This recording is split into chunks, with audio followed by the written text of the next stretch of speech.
నా సైడ్ నుంచే పెద్ద అనుభవం, పరిపాలన అనుభవం లేనివాడిని.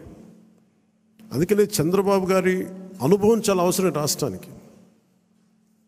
నేను మొదటి నుంచి అదే చెప్తున్నాను, ఇప్పుడు అదే చెప్తున్నాను. ఎందుకంటే 4 దశాబ్దాల సుదీర్ఘ అనుభవం, పరిపాలన అనుభవం ఈ రాష్ట్రానికి చాలా కీలకం.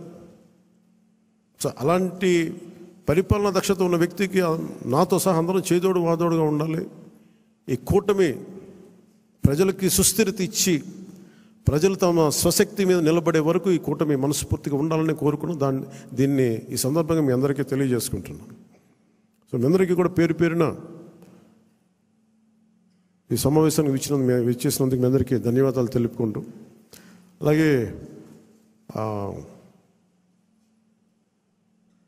ఆర్ఫనేజ్ నుంచి వచ్చారని చెప్తా ఉన్నారు. Which orphanage star? అలాగే పార్టీ తరపు నుంచి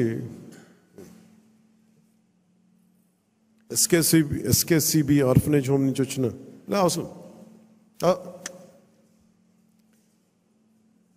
SKCB orphanage home, Shine orphanage home నుంచి వచ్చిన SKCB orphanage home Swarnalatha Pushpalatha గారికి, షైన్ ఆర్ఫనేజ్ హోమ్ సంధ్యారాణి గారికి, జి సంధ్యారాణి గారికి, ఎన్ సంధ్యారాణి గారికి మనస్ఫూర్తిగా మీ అందరికీ నా హృదయపూర్వక నమస్కారాలు. మిమ్మల్ని ఏదో నాకు నేను ఎప్పుడు ఏం అడిగానంటే, డబ్బులు వేస్ట్ అయిపోతూ ఉంటే పూలు తెస్తూ ఉంటారు, అలాగే విగ్రహాలు ఒకటి తేవడం, ఇవి కూడా దయచేసి నేను దాన్ని డిస్కరేజ్ చేస్తూ ఉంటాను. ఈరోజు కాయగూరలు ఎందుకు చెప్పండి, కనీసం మనకి ఇచ్చేది ఏదైనా ఉంటే కనీసం కొద్దిమంది పిల్లలకి ఒక పూట తిండి అవుద్ది.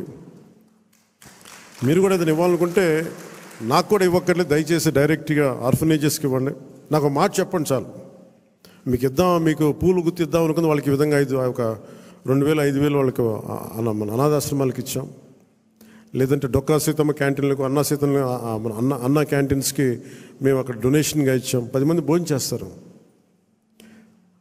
సో అలాగే నా తరపు నుంచి, పార్టీ తరపు నుంచి కూడా 2 ఆర్ఫనేజెస్కి ₹1,00,000 చొప్పున నేను ప్రకటిస్తున్నాను. మీ అందరూ నాకు ఉట్టి చేతులతో మిమ్మల్ని కూరగాయలు ఇచ్చి పంపించడం నాకు కొంచెం ఇబ్బందిగా ఉంది. అందుకని మనస్ఫూర్తిగా మీ ఆర్ఫనేజెస్కి చెక్ రాసి రెడీ చేయమని 1 lakh ఇచ్చి. సో మీ అందరికీ ధన్యవాదాలు తెలుపుకుంటూ